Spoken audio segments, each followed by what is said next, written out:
Monthly checks will start going out in July for roughly 35% of households. And why these payments are actually a good thing, even for households who may not be eligible this time. Let's talk through all the details. But hey everybody, welcome and thank you so much for joining me. If you haven't done so already, or if you happen to be new here, please make sure to hit the subscribe button right down below the video, as I am your one and only daily advocate right here on YouTube, and I am back every single day to keep you updated, answer your questions, and do whatever I possibly can to help you out through this time. Let's talk about it.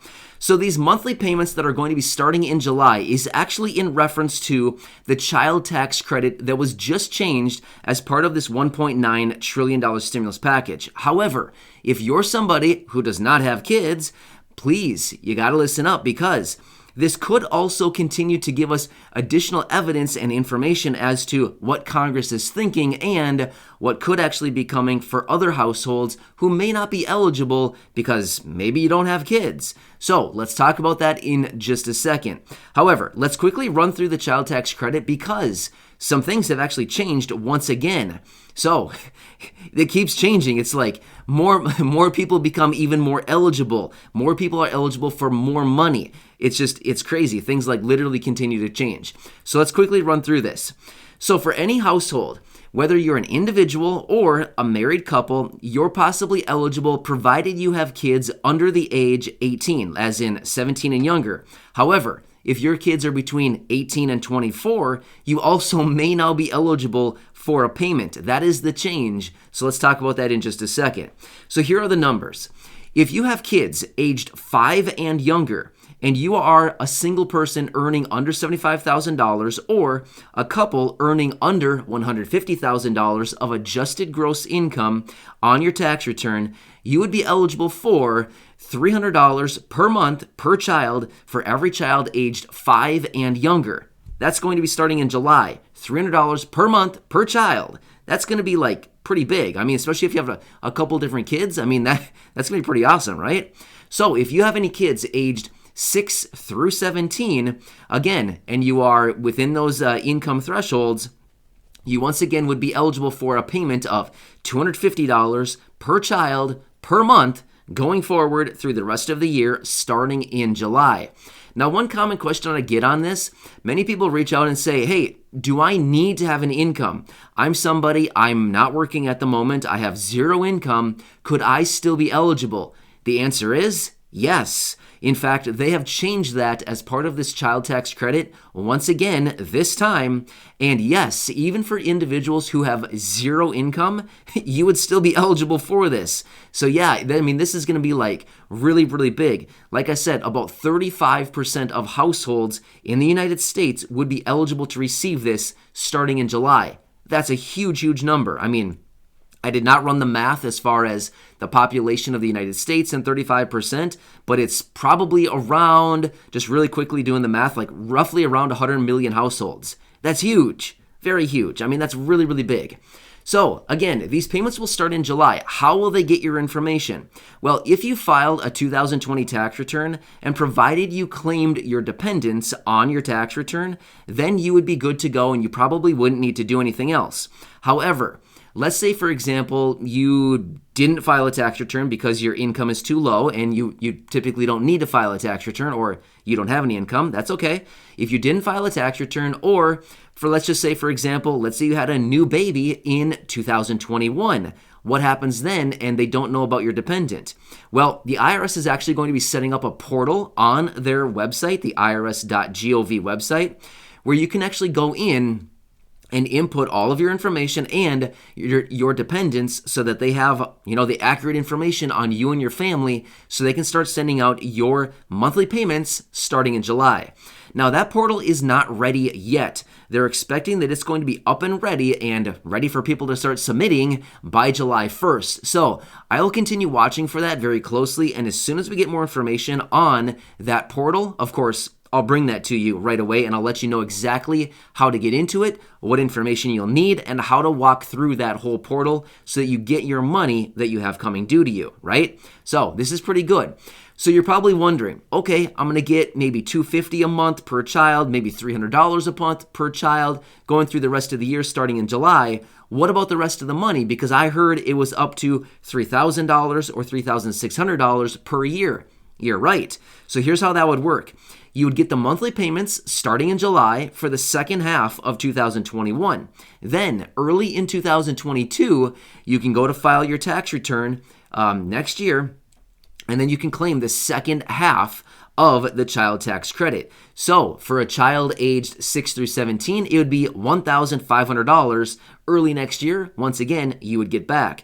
And for your kids aged 5 and under, basically any and all kids aged 5 and younger, again, you would get $1,800, so $1,800 next year when you file your tax return. So basically, again, early next year, another stimulus check coming your way, right? So, I mean, this is pretty cool. I mean, seriously, we're talking about other stimulus checks and things like this. I mean, this is another, I mean, honestly, this is a stimulus check. That's what it's going to be. It's going to be monthly stimulus checks in the form of $250 or $300 per month going forward starting in July, and then another big, $1,500 or $1,800 stimulus check per child next year.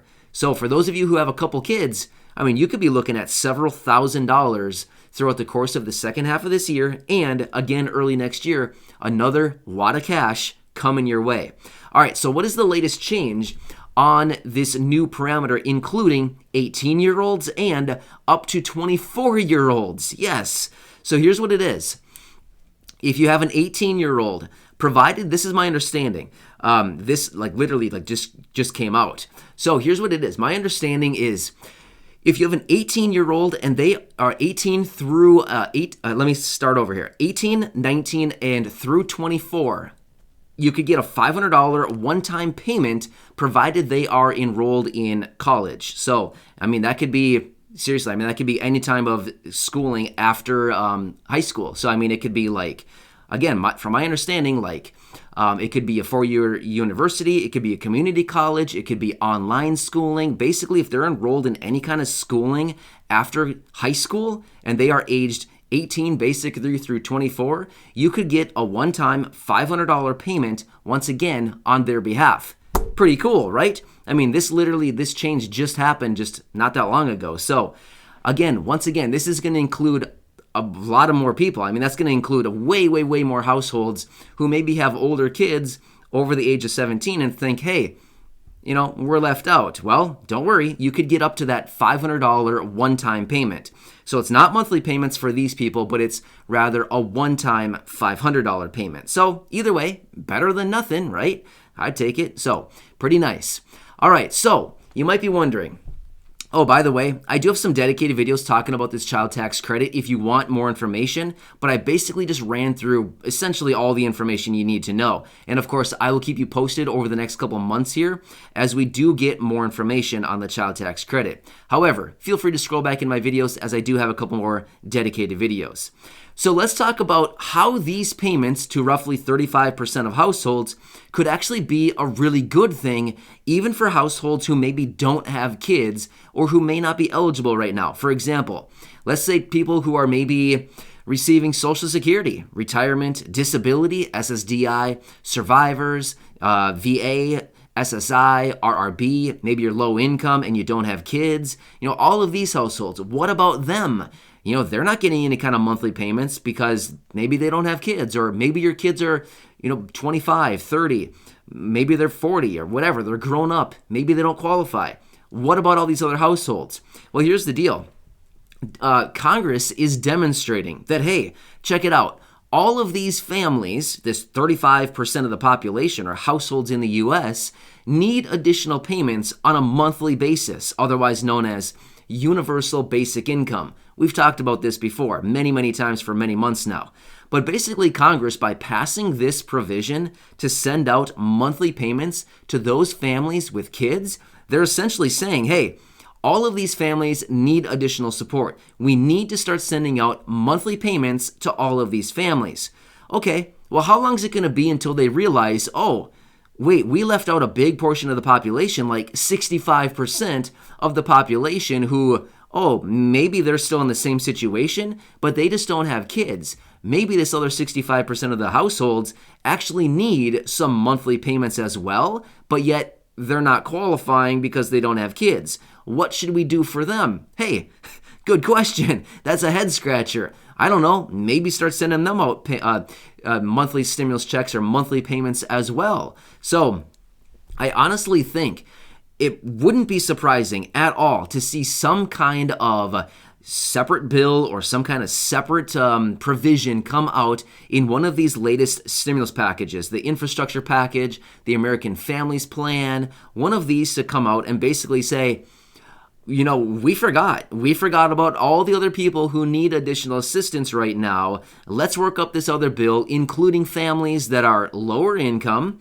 who maybe don't fall within the parameters of having kids, maybe because they receive Social Security or SSDI or SSI, or maybe they're straight up low income and they need additional payments as well. Let's start sending them out, blank dollars per month as a stipend. Of course, we wouldn't know what that is, or maybe they just pick up some of these proposals that we've been talking about over the last couple weeks here about the raise for SSI, bringing those individuals up to 100% of the federal poverty level, or they increase Social Security benefits, as President Biden has wanted to do and what he campaigned on, to raise Social Security benefits to 125% of the federal poverty level. Again, that'd be huge. It would basically encompass about roughly 70, 75 or so million households, or individuals, I should say, who are receiving any of these benefits, who are probably receiving or probably living in poverty with their monthly payments, basically less than the federal poverty level. So if they just picked up a few of these amendments or these proposals that are floating around and just implemented a higher benefit to SSI and all Social Security across the board, they basically have it down, right? They would basically have everybody covered. They have all the lower income individuals that receive these federal benefits I just talked about. They're covered, provided they start boosting up the benefits there. And then all of these households with kids, again, they're covered, right? So then the only people that basically be left are probably those individuals who are probably earning a pretty nice income anyway and probably don't really need a monthly payment, you know what I mean? So, I don't know. We'll have to see how this whole thing shakes out, but I feel like we have a pretty good case that we can set up here and say, you got everybody else covered here. What about the other low-income individuals who are maybe missed out on right now during this time?